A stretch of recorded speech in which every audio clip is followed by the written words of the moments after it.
Bonjour tout le monde.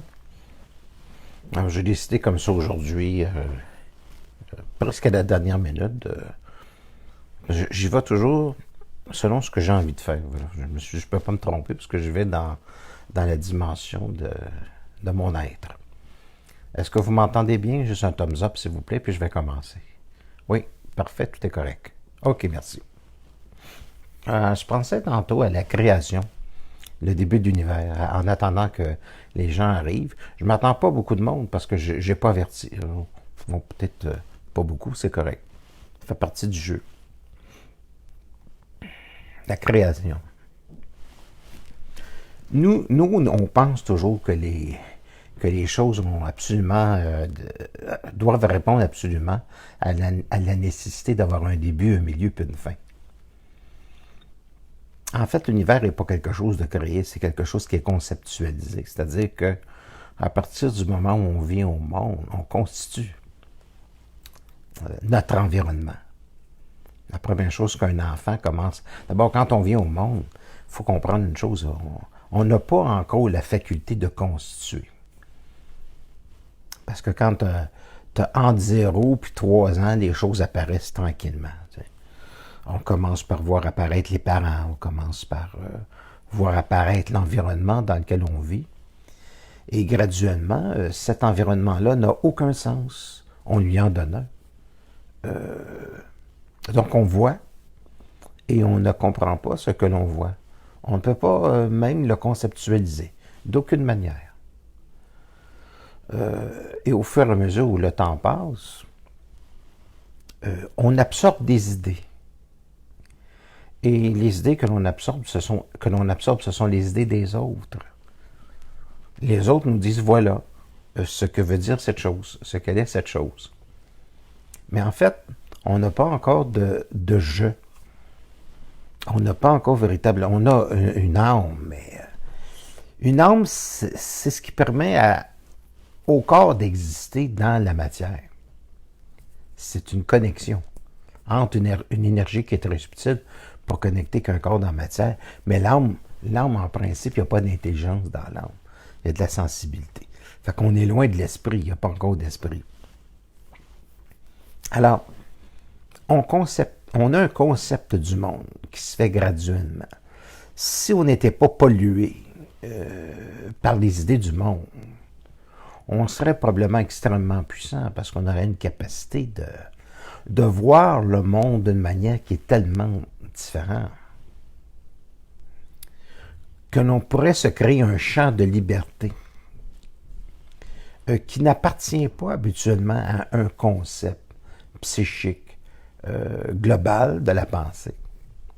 Donc, on pourrait se dégager d'un concept global de la pensée pour accéder à une liberté qui est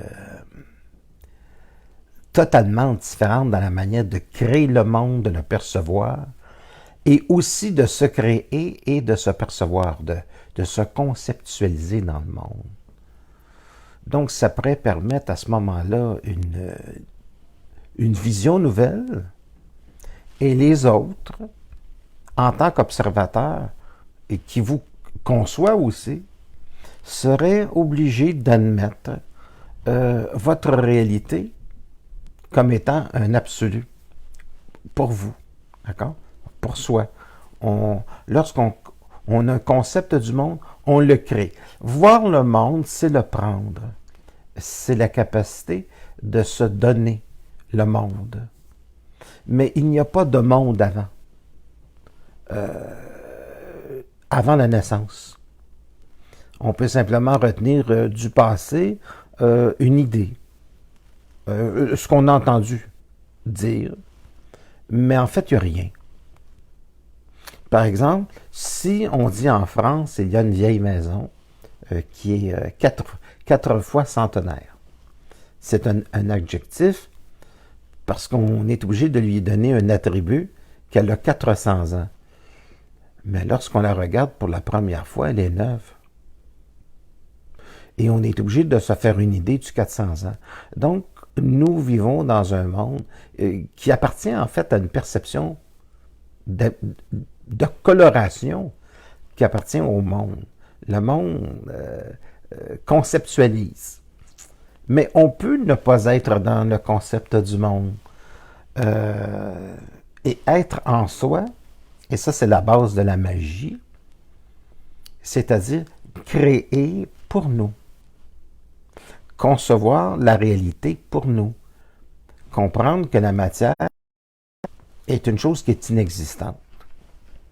Cependant, il y a des matériaux qui représentent les idées. Si les idées ne sont pas préconçues, on pourrait dire ceci, qui serait intéressant, je pense.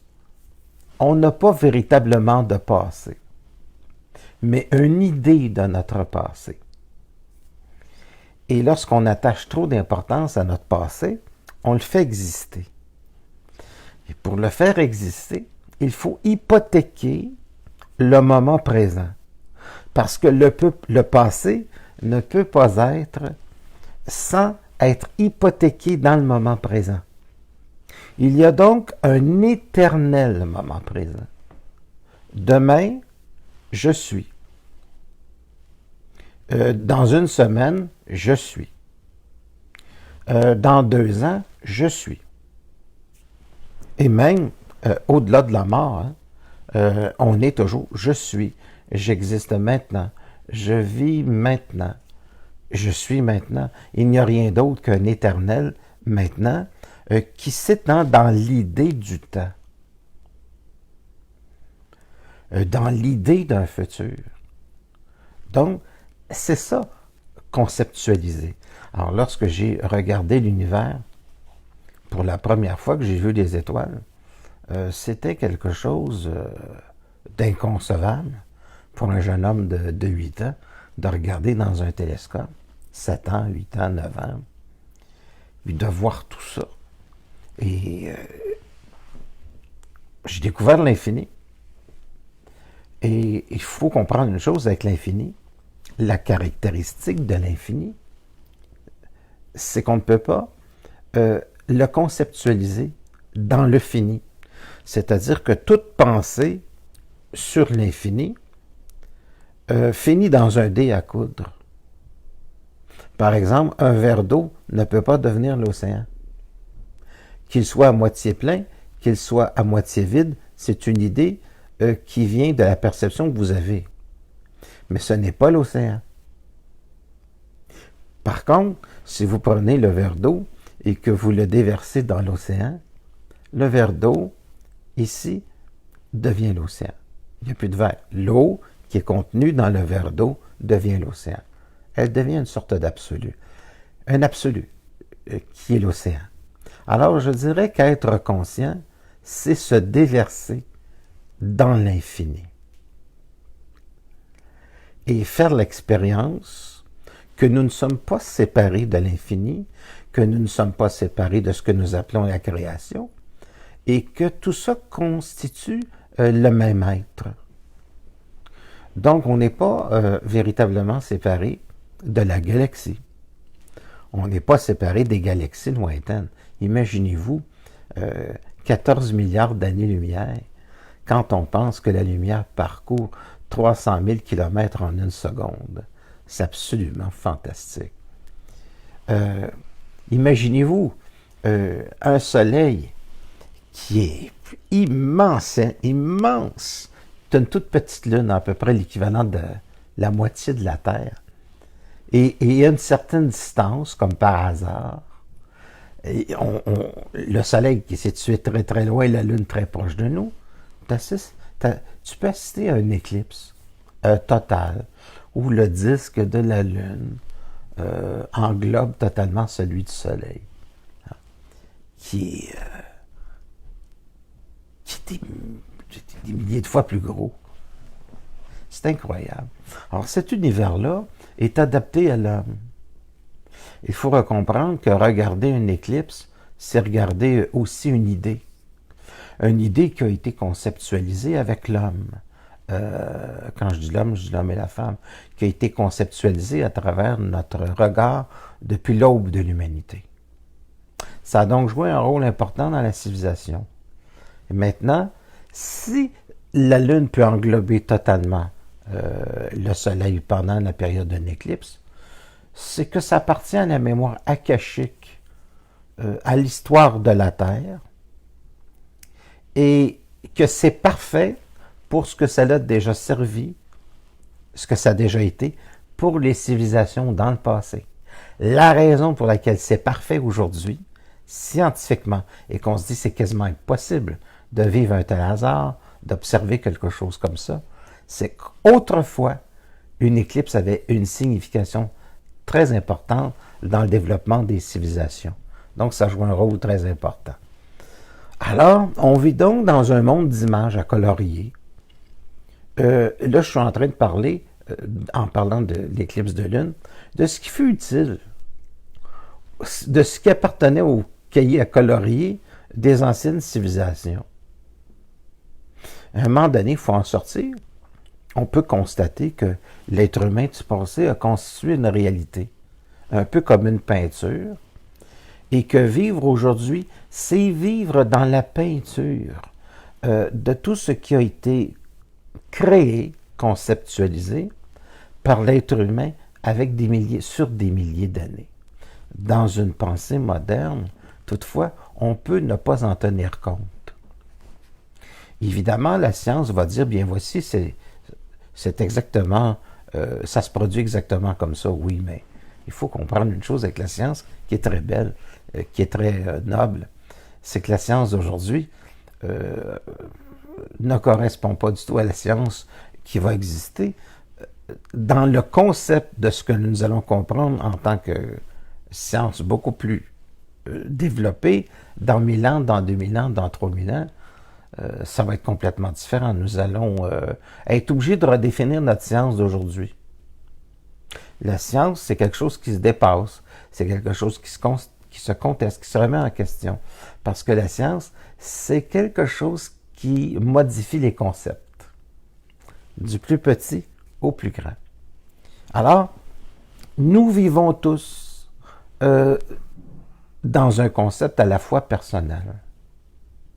Et nous vivons tous également dans un concept qui appartient au monde. Mais on n'est pas obligé d'y adhérer. Alors, moi, je suis un être de santé. Je pense donc pas aux choses qui se produisent présentement. Je me sens pas du tout concerné. Je suis un homme libre. Alors, les gens me disent, confiné. Écoutez, moi, j'ai pris ma voiture, je suis allé à Saint-Hilaire hier. Chose fantastique. Je pensais jamais. De toute façon, c'est vrai que je pense pas beaucoup. Il y avait un endroit où j'ai l'habitude d'acheter des tartes aux pommes. Ça fait partie de mon infini, ça. Alors, c'était ouvert. Alors, j'ai pu acheter des pots de confiture extraordinaires, la tarte aux pommes, alors que tout est censé être fermé. Voyez-vous, je ne suis pas fermé. Ça ne fait pas partie de mon concept. J'appartiens à l'infini. J'appartiens à toutes les possibilités, à la condition qu'elles soient en harmonie avec mon être. Donc, la magie apparaît. C'est comme ça que je fonctionne. Un petit peu plus loin, j'avais de l'appétit. Il y avait le Mont Saint-Hilaire, qui est absolument extraordinaire. Et puis, il y avait un petit magasin de hot dog. J'ai dit, fantastique, je vais prendre un hot dog. Alors, voilà que je suis dans un endroit complètement isolé, avec personne, sur une terrasse magnifique en train de prendre deux hot dogs, en regardant le Mont Saint-Hilaire au loin. Voilà comment il est possible d'apporter dans le monde sa propre couleur. Et bien entendu, lorsque l'on est soi-même, vous allez dire, qu'est-ce que ça vient faire, le petit restaurant? Quand on est soi-même et qu'on est libre, on n'appartient pas à un cloisonnement, à un confinement de la pensée. Et le monde est obligé de se déconfiner. On ne peut pas être un esprit comme le mien. Qu'est-ce que vous voulez? Moi, j'appartiens aux galaxies. J'appartiens à l'infini. Hein, je suis le genre d'individu à me promener dans un endroit puis de voir un extraterrestre ou une créature étrange, indéfinissable. Ça fait partie de ma normalité, puis ça fait partie de la normalité des gens qui connaissent la métaphysique, comme étant une sorte d'apparition, des impossibilités. Euh, Charles Lefort avait appelé ça, Charles Lefort, un écrivain anglais, qui avait appelé ça les grands maudits. Mais aussi des belles choses. Les grands maudits, c'est toutes sortes de phénomènes étranges qui ne devraient pas exister et qui sont là, qui viennent de l'infini se conceptualiser dans l'avenue de toutes les possibilités de votre être qui n'appartiennent pas au monde restreint. Donc, on ne peut pas penser le monde pour vous. On ne peut pas vous réduire à un dé à coudre quand vous êtes de l'infini. Donc, vous êtes obligé d'amener ce qui est restreint à l'infini.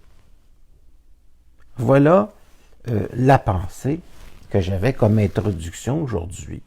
Je vais voir vos questions courtes, s'il vous plaît. Essayez d'écrire très clairement.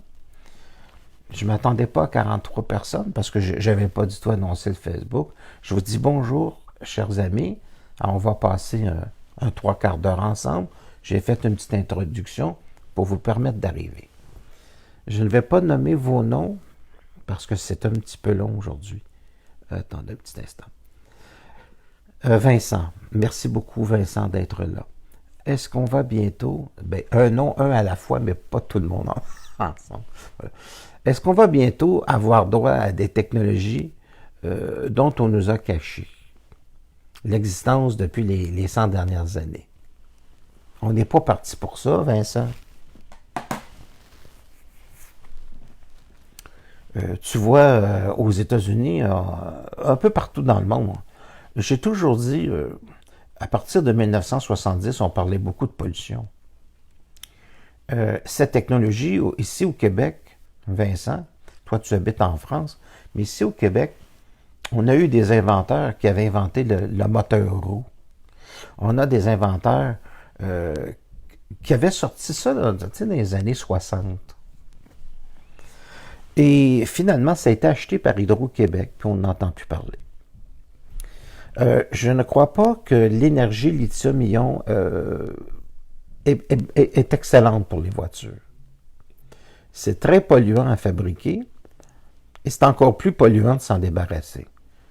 Moi, je crois que les voitures qui fonctionnent à l'hydrogène seraient beaucoup plus intéressantes. Comment?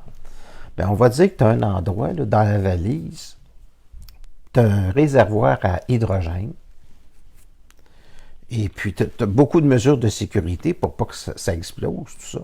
Ça reste une technologie quand même à faire.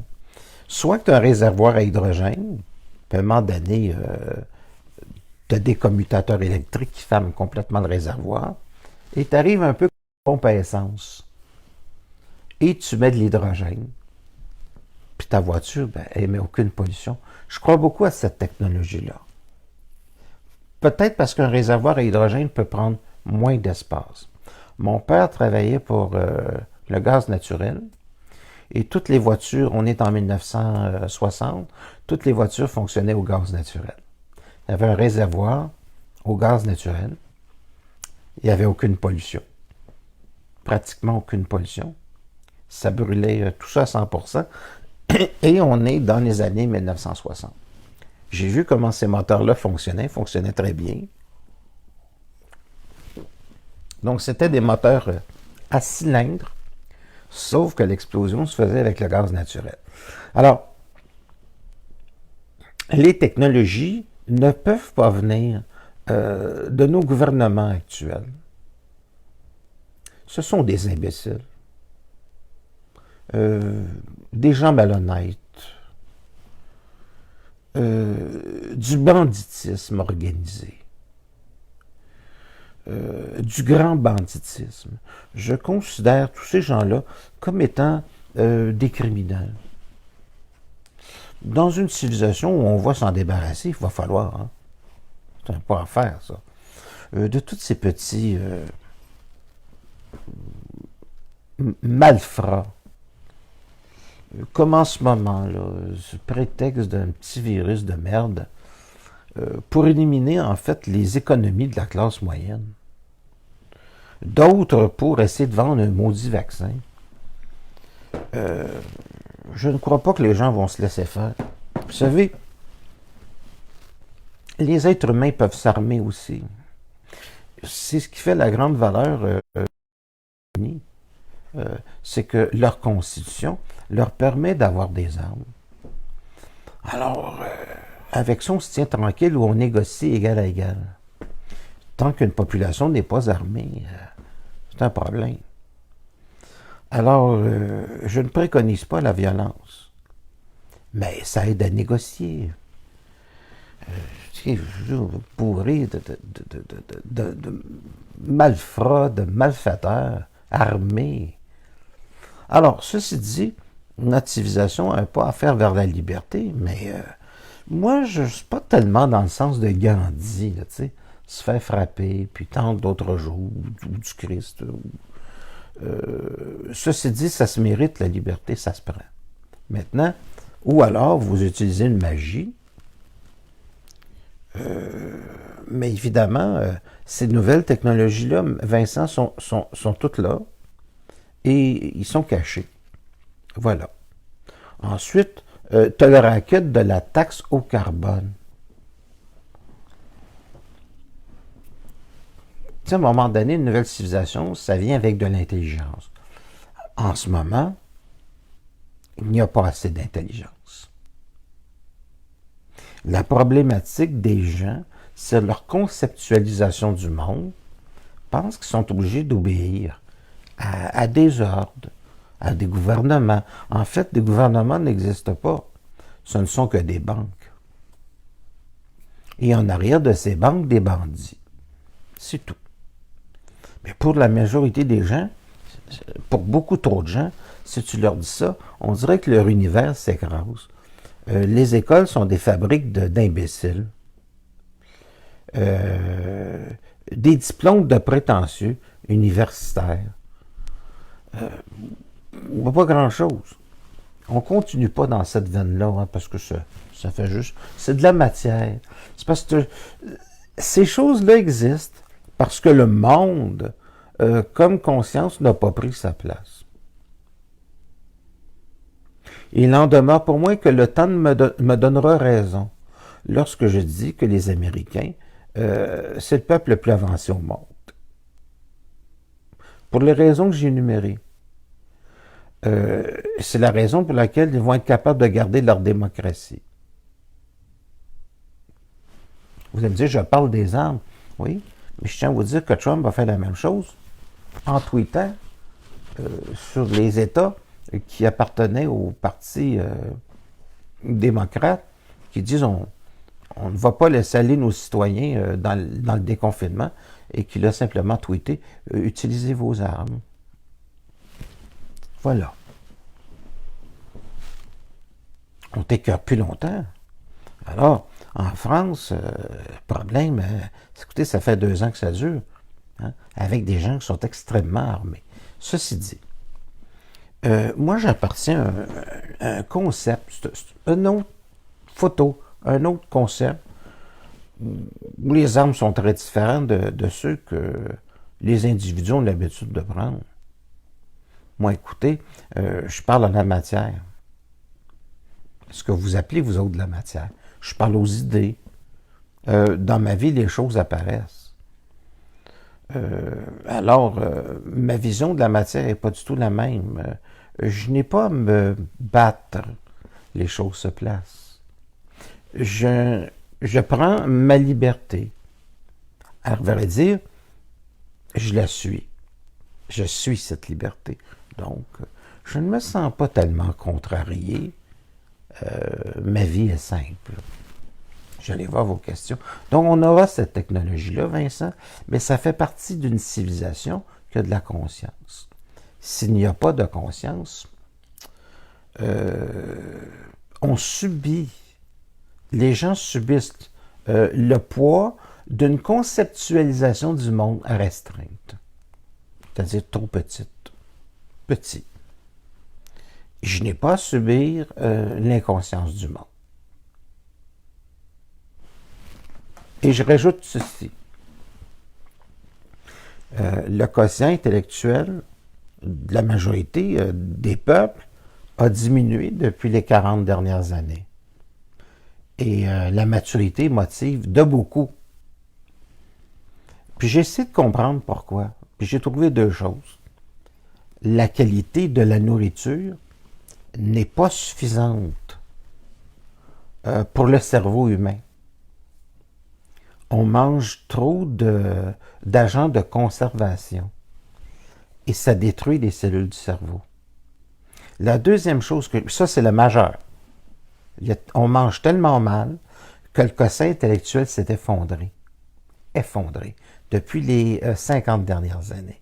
J'ai connu des êtres très brillants et aujourd'hui, je connais du monde qui suit tout le monde. C'est-à-dire que si tu avais une falaise, tu aurais quelqu'un qui leur dirait « allez-y », je pense que la moitié irait. Et les gens n'ont pas de maturité émotive, aucune maturité émotive. À peu près 7-8 ans d'âge mental, ça se marie et ça fait des enfants. C'est pas fort, là. La deuxième chose que j'ai trouvée, c'est la télévision. La qualité de la nourriture psychologique que l'on reçoit à la télévision n'est pas bonne. C'est de la merde. Puis c'est extrêmement violent. Et c'est toujours armé. Hein? Toujours. 9 choses sur 10 que vous allez voir, c'est un fusil, un revolver, depuis au moins 60 ans. Alors, le message là-dedans, ça veut dire quoi, tu sais? On résout tous les problèmes avec un revolver, c'est ça? Alors, je regarde ça. Alors, tantôt, j'en parlais, mais je dis, à chaque fois que vous regardez le téléviseur, il est impossible de changer de poste sans tomber sur une arme, sans tomber sur quelqu'un qui tire sur un autre. Alors, voilà le concept. Alors, avant d'accéder à une liberté, il va falloir se libérer de ces concepts qui sont étranges. En tout cas, ça n'appartient pas à ma peinture, mais je le vois que ça appartient au concept d'une sorte d'inconscient collectif. De ce qu'on présente au cinéma. Alors voilà, je vais aller voir vos questions. Alors la Tesla, je l'ai essayé, je l'aime beaucoup. L'accélération est vraiment fantastique. C'est une voiture qui était à l'époque très dispendieuse parce que ça remonte à 4 ans. Mais je ne crois pas que le lithium-ion, que c'est bon dans une voiture. Pas au Canada. Le lithium-ion perd 50% de ses capacités à moins 10. Alors, il arrive même un temps que c'est impossible de la recharger convenablement au bout de 4 ans, parce que la pile n'est plus capable de garder sa charge. Alors, moi, j'irais plus vers des technologies que j'avais décrites dans mes prédictions en 1994, qui serait l'hydrogène. Ou alors, peut-être les piles au graphite. Renseignez-vous. C'est des piles qui pourraient prendre seulement 5 minutes à charger. J'ai dans ma voiture la pile AGM, qui est une pile qui est séparée par des cellules de graphite. Et ça empêche la cristallisation des cellules lorsque je n'utilise pas ma voiture sur une longue période. Et on peut démarrer la voiture à moins 30, facile, sans aucun problème. Parce que les cellules ne sont pas endommagées, parce qu'il n'y a pas de cristaux qui empêchent le courant de passer, parce qu'elles sont séparées par du graphite. Voilà. Donc, la belle technologie AGM, qui est là maintenant, je pense, j'aimerais ça que vous puissiez faire les recherches, ça doit faire une dizaine d'années. Et je pense que les nouvelles voitures en sont dotées. Alors, je vais regarder vos questions.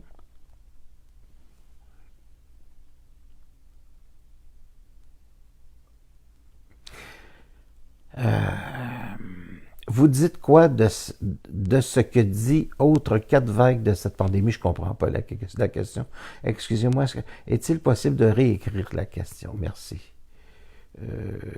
L'énergie libre, Nikola Tesla. Oui, l'énergie libre, oui. En fait, si j'ai bien compris, en fait, c'était d'envoyer l'énergie dans l'ionosphère, parce que l'ionosphère, ça contient énormément d'énergie. C'est l'endroit où on a l'électricité. On a des millions de volts. On a même des milliards de volts dans l'ionosphère. On se sert de l'ionosphère euh, pour faire rebondir les ondes radio.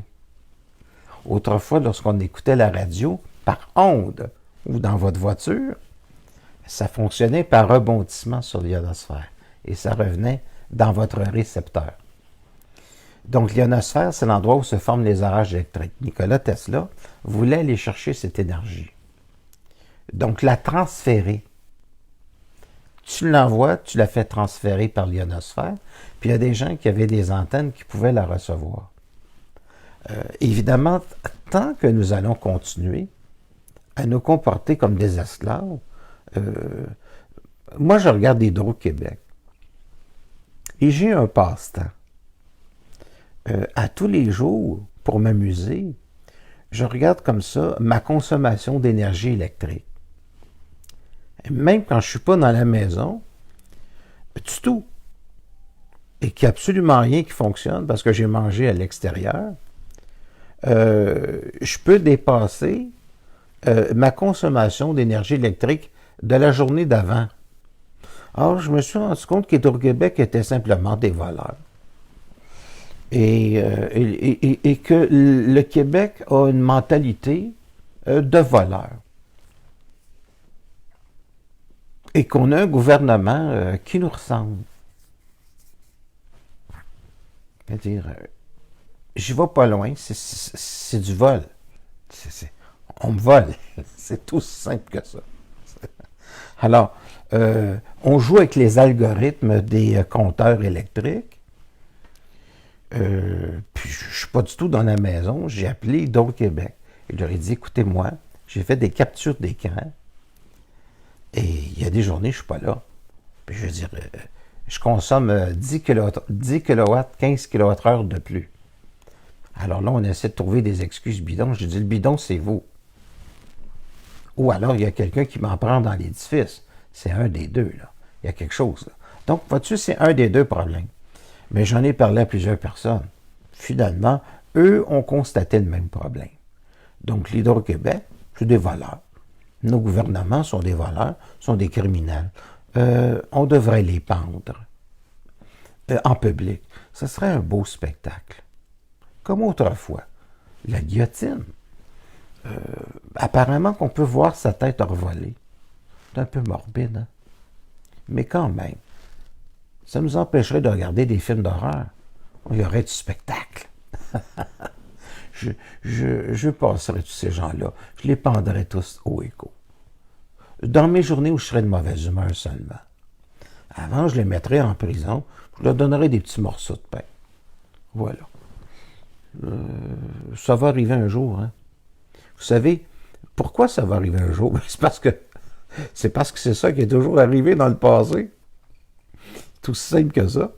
Ça fait partie de l'histoire. À un moment donné, les gens arrivent, là, aux armes, citoyens. Ça manque, par exemple, les armes en France en ce moment-là. Vous avez juste le deuxième couplet. C'est ça qui est le problème. Oh, OK. L'après-confinement, ça n'existe pas pour moi. Ça. Je me sens pas confiné. Moi, je fais tout ce que je veux. Si je vais aller à Montréal, j'y vais, puis ça vient de s'éteindre. J'y vais, pour ne pas dire un bon français. Pas de je crois pas au coronavirus. Pour moi, c'est peut-être une vilaine grippe.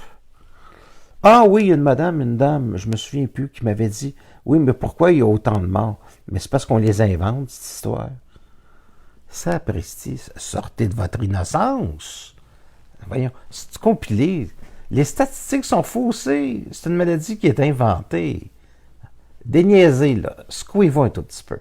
Il n'y a pas de mort. Il y a des morts qui meurent du cœur. C'est COVID-19, d'un cancer. Ben oui, d'un CHSLD, le monde a tendance à mourir, c'est évident. Disons que peut-être une vilaine grippe.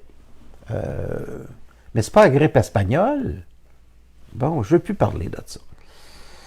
OK, je vais quand même répondre à la question. Après, confinement, va-t-il mettre en évidence une direction des États possiblement néfaste depuis longtemps. Ben oui, mais le but, c'est la mondialisation vers la médiocrité. C'est du communisme vers le bas.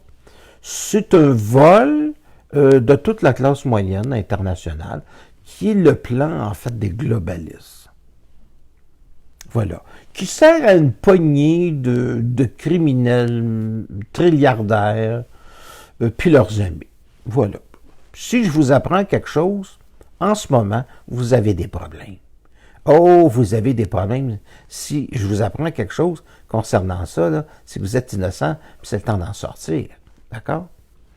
Va-t-il y avoir de nouvelles personnes généreuses et bénéfiques? Non, non, non, non, non, non, non. Le monde n'a pas à être généreux, bénéfique. Le monde a à être intelligent. Voilà. C'est tout. Va-t-il avoir de nouvelles personnes généreuses et bénéfiques pour les peuples? Non. Non, non, non.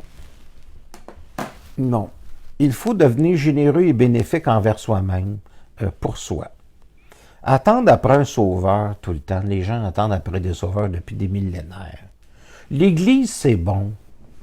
Si vous allez là comme il y a trop de bruit dehors, puis vous avez envie de vivre un climat, je trouve ça extraordinaire, moi. Je vais dans une église, je me sens bien. Comparativement à ce que vous pouvez penser, donc je passe pas en feu quand je rentre dans une église, ça se passe très bien. Bien que je sois de noir vêtu, je tiens à dire que monsieur le curé, il est tout autant que moi. Je trouve ça reposant. Je me rappelle, j'avais été à la messe de minuit attendez un petit instant, je vais le trouver à Saint-Sauveur, au début des années 90. Non, je ne me suis pas confessé. Non, non, ça aurait pris un petit peu trop de temps. Et j'ai adoré ça. J'ai adoré ça. J'ai adoré ça. Il y avait à ce moment-là Gilles Péladeau, qui était le père de Pierre-Carl Péladeau. Je m'en souviens toujours, qui n'était pas tellement loin de moi. Il y avait Michel Richard, pas trop loin non plus. C'est pas une recommandation. OK. En tout cas, il y avait Gilles Péladeau. C'est ça, c'est Pierre Péladeau ou Gilles Péladeau, en tout cas, je m'en souviens plus, Pierre Péladeau, oui. Et ça avait été magique, j'avais adoré ça. Donc les églises, c'est des endroits tranquilles. Ici, dans les ateliers, on pratique la prière énergétique. C'est très, très, très puissant pour retrouver sa santé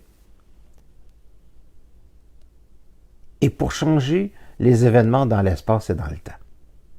Donc, c'est sûr que j'aime pas employer le mot magie, force énergétique. Voilà. Ce sont des rituels. Il y a d'autres choses aussi, il y a d'autres techniques que je trouve très intéressantes pour prendre contact avec son corps. Je pense aux gens qui font du yoga. C'est intéressant. Je ne suis pas porté vers le yoga, mais je suis sûr que c'est quelque chose qui permet d'entrer en contact avec le corps, d'atteindre une sérénité. Quand c'est bien fait, ça doit être quelque chose de très bien. Si ce n'est pas trop coloré par la spiritualité, ça doit être quelque chose de très bien. Moi, je préfère des états altérés. Un état altéré ne veut pas dire que je n'utilise pas ma tête. Un état altéré, ça veut dire que j'utilise deux cerveaux. L'intuitif, qui est connecté à l'infini, puis le mental, que je peux orienter. Donc, il ne s'agit pas d'être juste intuitif, puis pas utiliser la logique. J'utilise les deux cerveaux. Et quand j'ai mes deux informations, à la fois intuitif et à la fois dans la logique, j'y vais. Si j'ai l'intuition et que je ne l'ai pas au niveau du mental, je vais écouter l'intuition parce que l'intuition m'a démontré qu'elle avait toujours raison.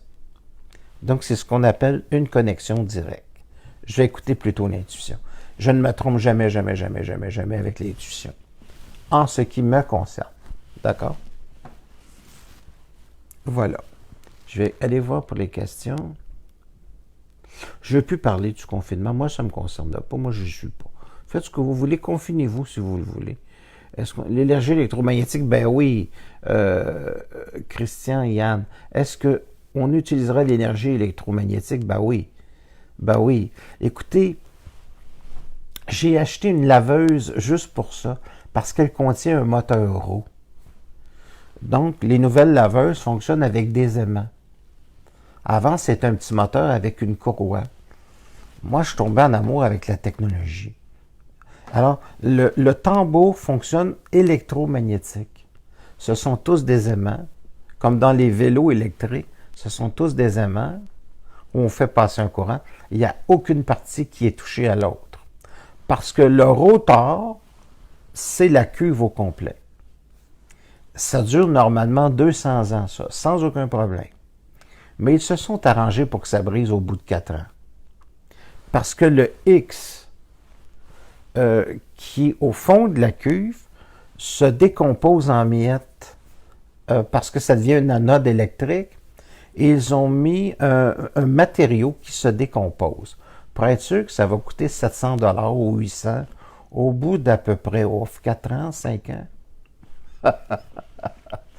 Notre obsolescence programmée est bien pensée.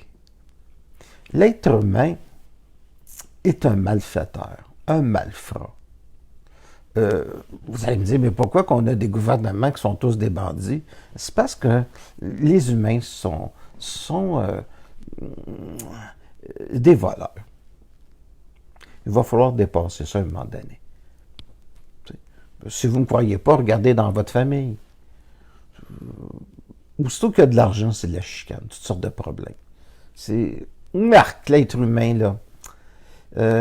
En tout cas, si le singe est descendu de l'arbre, l'être humain est encore beaucoup plus haut dans l'arbre qu'on le pense.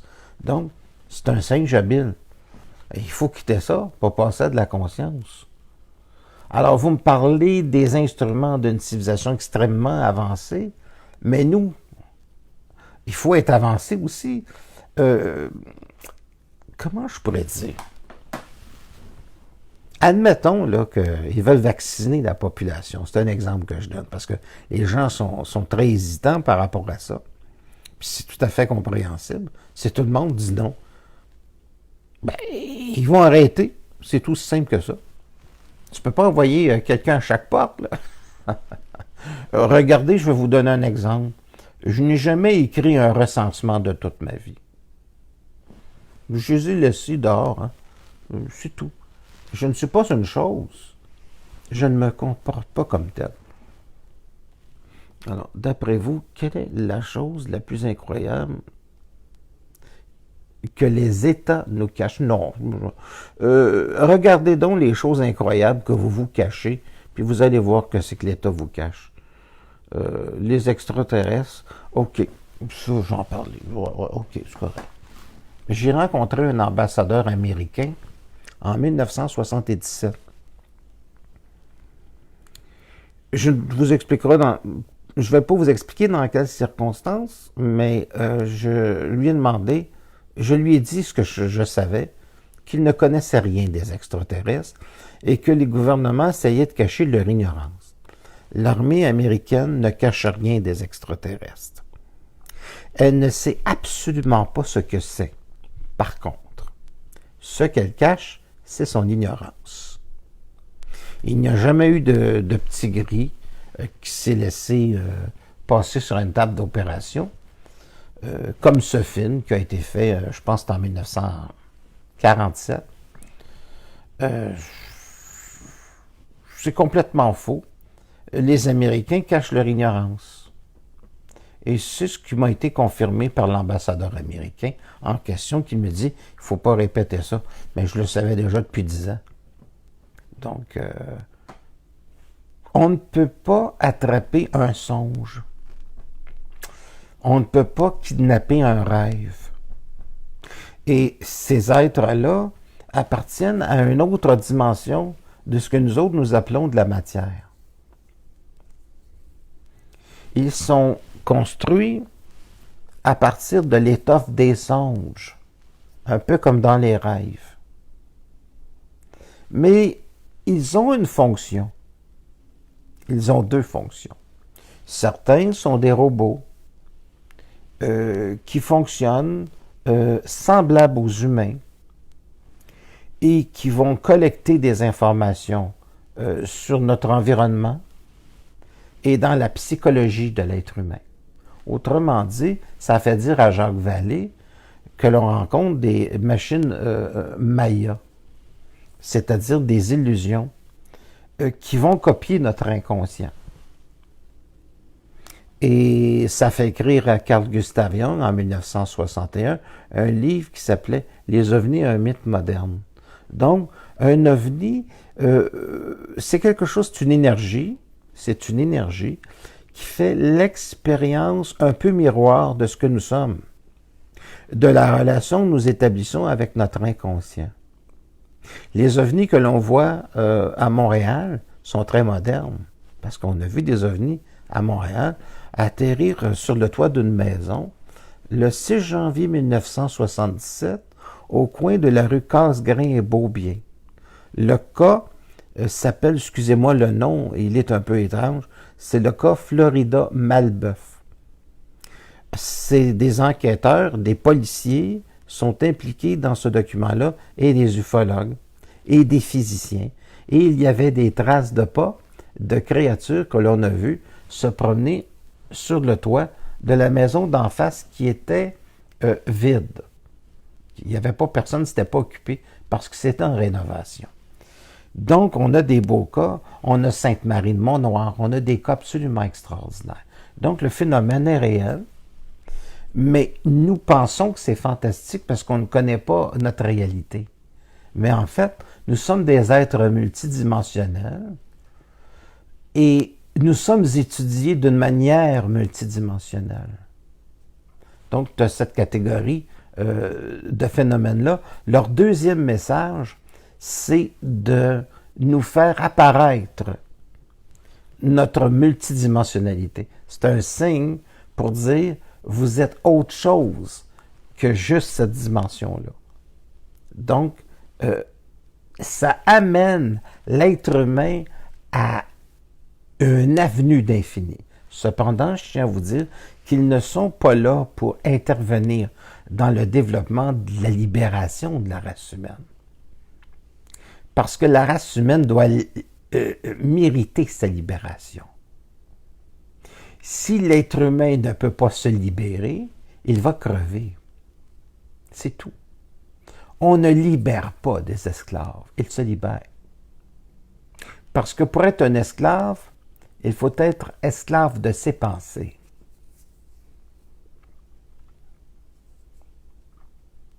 Il n'y a pas de véritable chaîne, il y a des chaînes imaginaires. Ce qu'on appelle de l'angoisse. À partir du moment où vous arrivez à vous défaire de vos chaînes, vous êtes, à ce moment-là, vous n'êtes plus un esclave. Donc, l'être humain doit effectuer un travail au niveau des impressions.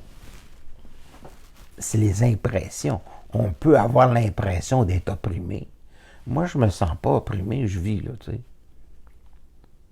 Je vais rencontrer un policier, parce que dans une circonstance que je ne vais pas... Puis finalement, il m'avait donné une contravention. Vous voulez-vous croire que je ne l'ai jamais reçue? C'est tout. Je ne la voulais pas. Alors, quand je suis allé renouveler mes licences, ils m'ont dit, monsieur, on ne voit rien à votre dossier. Sauf que ça m'est arrivé 3 fois. Hasard. C'est des circonstances assez spéciales. Évidemment, je ne fais rien pour enfreindre les lois concernant de la route. Parce que je trouve que lorsqu'on m'indique des choses, ça a du bon sens. Je suis rendu à l'âge où rouler trop vite, j'ai comme du vertige. Donc, pour moi, 50, c'est comme raisonnable. Là, je sens pas que je suis opprimé. Quand c'est arrivé avec une limite de vitesse de 70, je dis, c'est une vitesse où je me sens confortable. Puis quand c'est à 100, bon là, je vais rouler à 110, 115 à peu près, mais je ne dépasserai jamais ça. D'accord? Parce que je me sens bien. Puis encore là, à 115, je ne reste pas là longtemps. Moi, c'est à peu près à 110. C'est ma vitesse. Alors, la dernière fois que j'ai rencontré un policier, c'était pour me demander si j'avais une passe pour rouler dans un... Il pensait que j'avais pas de passe magnétique pour aller sur la A19, le pont de la A19. Puis finalement, j'ai dit, mon cher monsieur, j'ai juste ici. Il est parti. Il dit, oh, excusez-moi, j'ai rien dit. Puis tout. Je rencontre des policiers plutôt sympathiques, qui ont intérêt. Voilà. Ça se passe comme ça. Alors, les extraterrestres ne sont pas des extraterrestres. Ce sont beaucoup des êtres extradimensionnels. Nous, il va falloir qu'on comprenne ça un jour.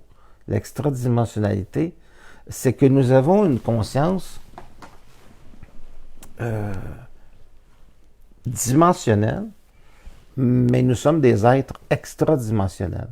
C'est-à-dire que nous opérons à plusieurs plans en même temps, et bien qu'on habite la Terre, nous ne faisons pas qu'habiter la Terre.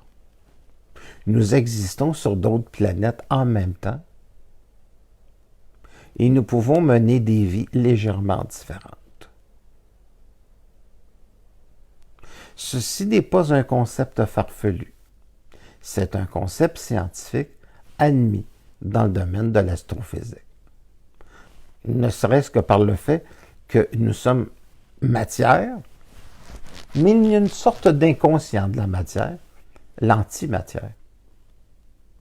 Et ça, même que mon professeur d'école me l'avait appris, je pense que c'était en 7e année ou 6e année. Ça faisait partie des cours de la physique. Donc, nous habitons sur plusieurs planètes. Et parfois, nous pouvons rêver des rêves venant de d'autres galaxies, parce que nous habitons à plusieurs endroits dans l'univers en même temps. Et nous pouvons avoir des impressions de déjà-vu, parce qu'ils viennent de ces autres plans-là. Donc, nous sommes multidimensionnels. Et il apparaît dans notre monde des ombres, des venant d'univers extradimensionnels, où il y a une sorte de téléportation, de communication, qui essaie d'entrer en contact avec nous. C'est un univers extraordinaire, peuplé de toutes sortes d'intelligences,